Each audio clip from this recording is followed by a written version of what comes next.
The drama surrounding ESPN's coverage of the 2025 WNBA All-Star Game didn't begin on the hardwood. It began in the boardroom, deep within the walls of a media empire that had a choice: tell the truth about what really happened when Caitlin Clark sat out, or manipulate the narrative to protect the illusion of progress. They chose the latter. This wasn't just a misrepresentation. This was a calculated act of media spin, an outright sleight of hand. ESPN didn't want you to see the 36% collapse in viewership compared to 2024. They didn't want to highlight the screaming absence of excitement that defined the weekend in Indianapolis. So, instead of putting the most obvious comparison on display, they rewrote the benchmark.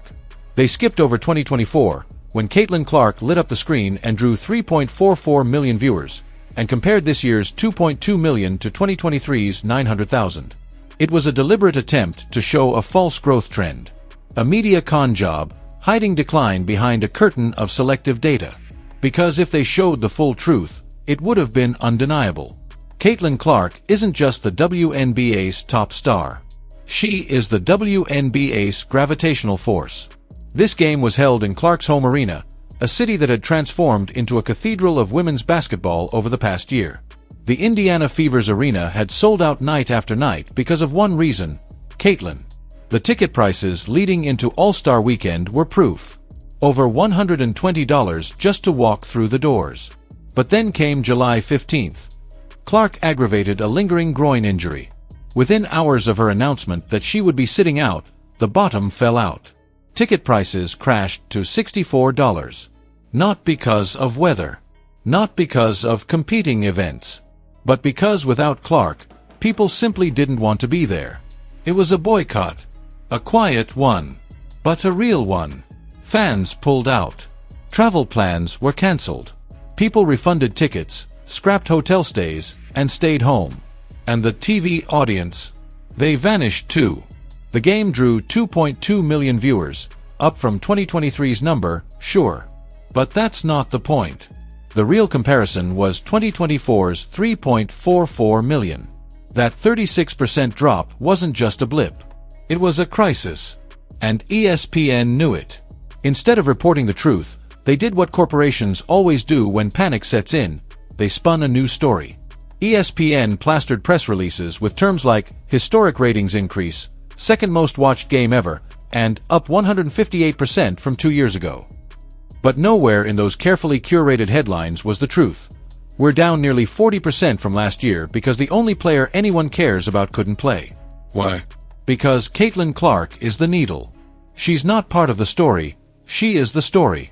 And for ESPN, that's dangerous. Because if they admit it, they're forced to face the uncomfortable reality that the WNBA's newfound relevance, sponsorship interest, and ticket demand are built almost entirely on the shoulders of a 23-year-old rookie.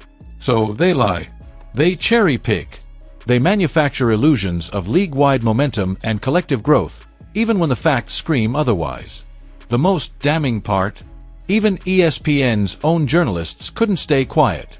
Legendary writer Christine Brennan called them out publicly, blasting the network's decision to skip over 2024 and use 2023 as the benchmark. Then came Austin Karp of Sports Business Journal, who didn't just call it out, he laid out the entire pattern. Every time Caitlin Clark is missing, the numbers fall off a cliff. Whether it's regular season games, primetime specials, or the league's crown jewel event, the All-Star Game, the trend is the same. With Clark, the WNBA is watchable.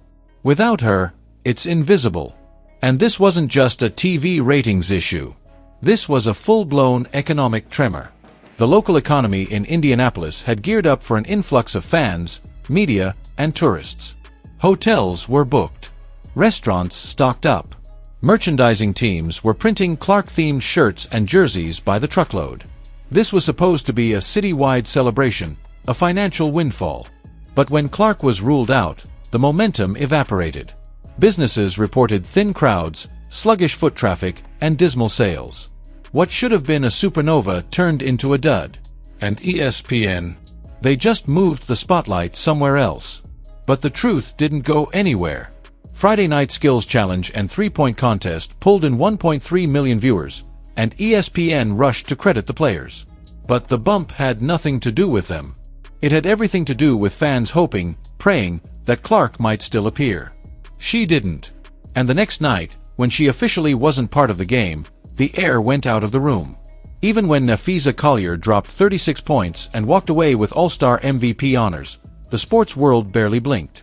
There was no viral clip, no surge in interest, no headlines, just silence. And that silence echoed louder than any stat line ever could.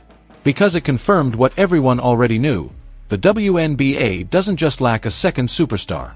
It lacks a league-wide system for building them. That's not a Caitlin Clark problem. That's a league failure. Nowhere is this clearer than in the collective bargaining agreement negotiations currently happening behind the scenes. Players are asking for more. Rightfully so. They've rallied around slogans like, "Pay us what you owe us." But those negotiations depend heavily on rising metrics, TV ratings, ticket sales, merchandise growth. And by manipulating those numbers, ESPN isn't just gaslighting fans. They're undermining the very leverage players need to improve their livelihoods. Because here's the hard truth: Clark earned her leverage. She didn't get it through spin. She didn't need fake headlines or doctored stats. She showed up, game after game, put on a show, and built the most loyal fanbase the league has ever seen. She's the reason those "Pay Us" shirts even have a chance of leading to actual change. But when ESPN lies, it makes it seem like nothing's changed. And that's the problem. They want to have it both ways. Celebrate Clark when the ratings skyrocket, but pretend she's irrelevant the moment the numbers tank. It's hypocritical. And fans see through it. What's more, ESPN's dishonesty doesn't just erode trust with viewers, it could spook the entire sponsor ecosystem.